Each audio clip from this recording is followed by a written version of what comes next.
के सबसे बड़े प्रदेश के मुख्यमंत्री हैं और जिस संविधान में सेकुलरिज्म लिखा गया उसी के बारे में उत्तर प्रदेश के मुख्यमंत्री कहते हैं कि वो सेकुलरिज्म पूरी दुनिया में, विश्व में भारत को उसका मुकाम दिलाने से रोक रहा है। योगी जी, मैं आपसे पूछना चाहता हूं और आप और हमारे मुल्क के वजीर आजम से पूछना चाहता हूं, आज देश में पेट्रोल और डीजल की कीमतें माशाअल्लाह 100 रुपये लीटर हो चुका है। क्या वो सेकुलरिज्म की वजह से हुआ है? मैं उत्तरला की सरजमीन पर खड़े होकर आपको बताना जरूरी समझता हूं। क्या आप जानते हैं कि जब से बीजेपी की सरकार बनी 2017 से 2020 के दरमियान में 6,775 एनकाउंटर हुए, 6,475 एनकाउंटर हुए, जिसमें से मरने वालों की तादाद 37% मुसलमानों की, 37% मुसलमानों की। आखिर ये जुल्म क्यों हो रहा है कि एक देश के बड़े प्रदेश का मुख्यमंत्री कहता है कि ठोक दो, ठोकने से जुर्म या क्राइम का खात्मा नहीं होता। चाहे मैं हूं या कोई पुलिस का IPS ऑफिसर हो, कोई भी कानून को अपने हाथ में नहीं ले सकता है। मगर इस ठोक दो की पॉलिसी ने देख लिया कि 6,475 एनकाउंटर में 37% जिन लोगों को गोली मारकर हलाक कर दिया गया वो मुसलमान थे।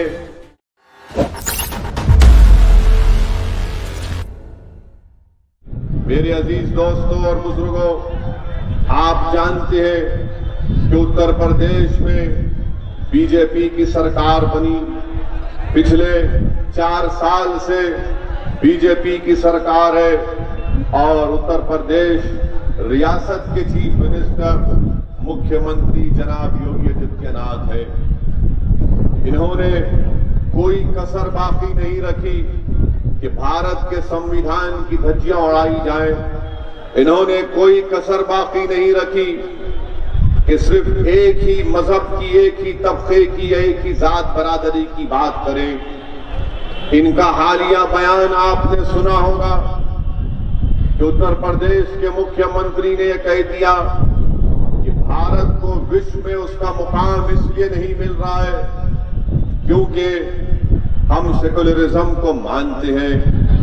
मैं उत्तरला की सरजमीन में खड़े होकर उत्तर प्रदेश के मुख्यमंत्री को ज्ञान देना चाहता हूं, उनको बताना चाहता हूं कि शायद उत्तर प्रदेश के मुख्यमंत्री ये भूल चुके हैं कि जिस संविधान पर उन्होंने कसम खाकर उत्तर प्रदेश के मुख्यमंत्री बने, उसी संविधान में योगी जी, अगर आप नहीं जानते तो मैं आपको बता रहा हूं कि जिस संविधान को बाबा साहिब अम्बेडकर ने बनाया, उस संविधान में मेरी आपसे गुजारिश है कि आप भारत के संविधान की आर्टिकल 14 को पढ़ लीजिए, आर्टिकल 19 को पढ़ लीजिए, आर्टिकल 22 को पढ़ लीजिए, 25 को, 26 को, 29 और 30 को पढ़ लीजिए। योगी जी, किसी को बिठा लीजिए और उससे कहिए कि एक शेरवानी टोपी पहनने वाला यहां पर आकर एक भड़काऊ भाषण देकर गया है, जरा मुझे इस बारे में समझा दो। आप अंदाजा लगाइए कि देश के सबसे बड़े प्रदेश के मुख्यमंत्री हैं और जिस संविधान में सेकुलरिज्म लिखा गया उसी के बारे में उत्तर प्रदेश के मुख्यमंत्री कहते हैं कि वो सेकुलरिज्म पूरी दुनिया में, विश्व में भारत को उसका मुकाम दिलाने से रोक रहा है।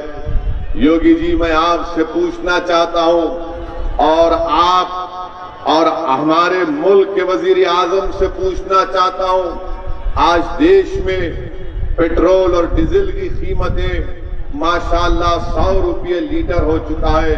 क्या वो सेकुलरिज्म की वजह से हुआ है? क्या सेकुलरिज्म की वजह से पेट्रोल और डीजल और गैस की कीमतों में इजाफा हो गया? बताइए, वो बीजेपी जो कहती थी कि हमने गरीब महिलाओं को गैस का सिलेंडर दिया, आज वही गरीब महिला 865 रुपये का गैस का सिलेंडर खरीदने के मौक़िफ़ में नहीं है, इसलिए कि उसको किराया देना है अपने घर का, इसलिए कि उसको अपने बच्चों को खाना खिलाना है, इसलिए कि उसके पति के पास अब नौकरी बाकी नहीं रही। मगर उत्तर प्रदेश के मुख्यमंत्री गरीबों की तकलीफ को दूर करने के बजाय सेकुलरिज्म की बात करते हैं।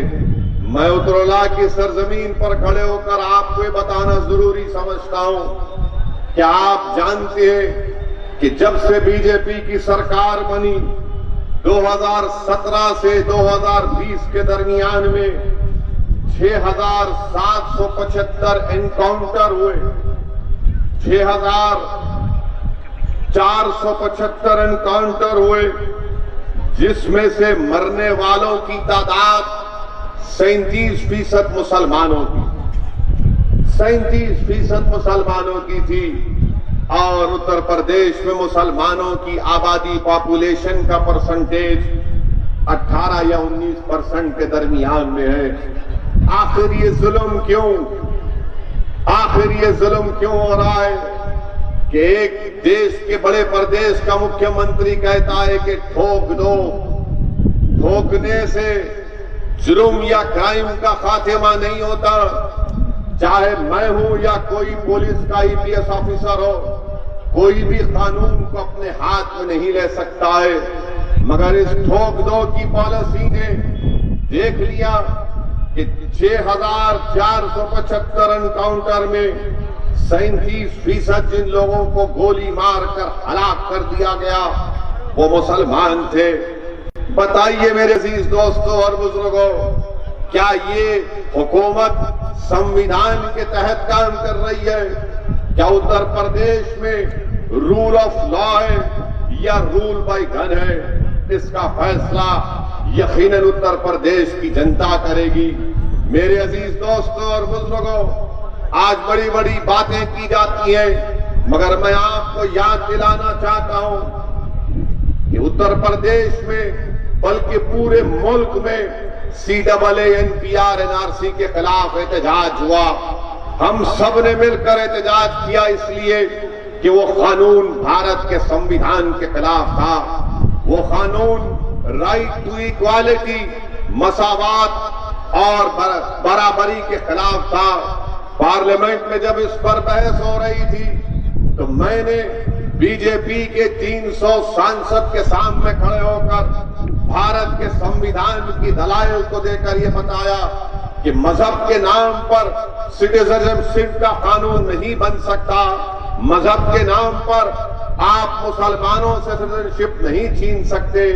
और मैंने पूरी पार्लियामेंट में सांसद में खड़े होकर उसको काला कानून करार दिया और उस काले कानून की कॉपी को फाड़ा। मैं मुबारकबाद देता हूं उन तमाम लोगों को जिन्होंने खास तौर से हमारी मां और बहनों को, जिन्होंने पुरअमन एहतजाज किया उस कानून के खिलाफ। मगर अफसोस ये है कि उत्तर प्रदेश में 23 मुसलमानों को गोली मारकर उनकी जानें ले ली गई। बताइए ये कौन सा इंसाफ है कि गोली मारकर इनको जान ले ली जाती है?